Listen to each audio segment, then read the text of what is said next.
Una forma de descobrir Catarroja a l'Horta Sud és a través dels seus murals urbans, pintures inspirades en el Parc Natural de l'Albufera, però també en valors com l'educació o la igualtat, un art de carrer del que els oferim una mostra.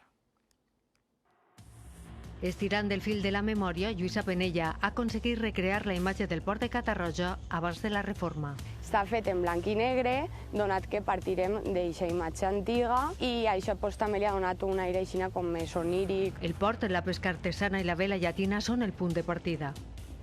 Murals que pivoten al voltant de diferents temàtiques. A aquest espai hi ha una selecció d'aus de l'Albufera i en este altre les eines autòctones per a la pesca. Cada poble té certes peculiaritats en cada un dels mornells i els ralls i així estan retratades les nostres. La pintura com a element integrador, un urbanisme de transformació que continua actiu. És una paret que m'ha cedit l'Ajuntament i m'he inspirat en el que estic treballant ara, que és al voltant de la natura, concretament fauna, avifauna i un poc de botànica.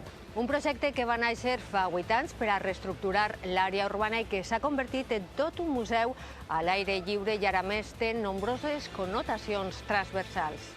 En principi el que pretenia era dignificar espais que estaven degradats, però després donar un missatge a la població, un missatge especialment contra el racisme, un missatge d'igualtat. Més d'una trentena de murals per a difondre art als 4 vents.